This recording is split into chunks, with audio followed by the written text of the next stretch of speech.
The words that Nathan the prophet said to Jesus was very stern. After he had told his little story. You remember the story about the man who had the little lamb, and he loved that little lamb, but he was poor. And then a rich man who lived next door came and stole that lamb and slaughtered it.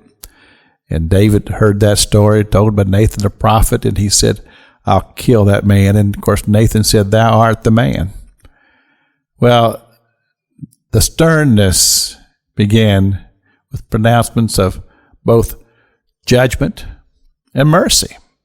Because he told David, says, God has set your sin aside, and you'll not die. But there will be serious consequences for the things that you've done. And part of the consequences, he said, the sword will never depart from your house. Now, as I began to analyze that and try to get to a full realm of the consequences of what Nathan the prophet has just told David, because you think about the sword and what does the sword represent? Well, as I asked that question to my congregation at Freedom Road, some have said, well, the sword has to do with self-defense. I said, yeah, that's a possibility. But the reality of the sword has to do with death. And what Nathan is saying to David, he said, there will be death in your life and in your family. This is the consequences of your sin. And there will be a terrible price to pay. I'm going to tell you why this is. Now you say, for this type of judgment to be done, and we know that we serve a merciful God, and it's kind of hard to think that God would just kill these people.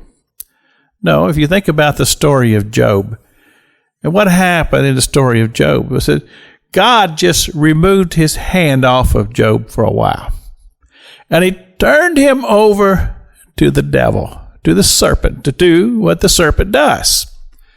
And we know, because John chapter 10, verse 10 in the New Testament tells us this, that the thief, that's the enemy, that's the devil, he comes to steal and to kill and to destroy.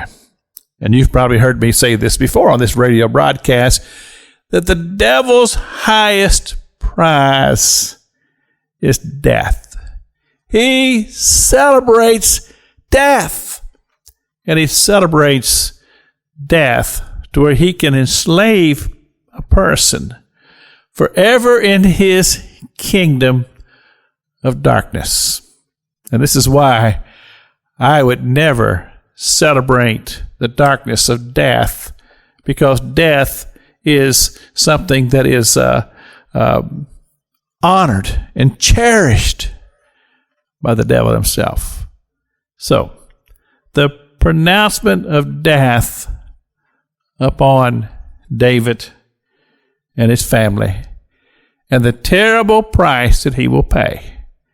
And this is going to be a part of our lesson this week. This is Pastor Jack King with the gospel on the radio broadcast.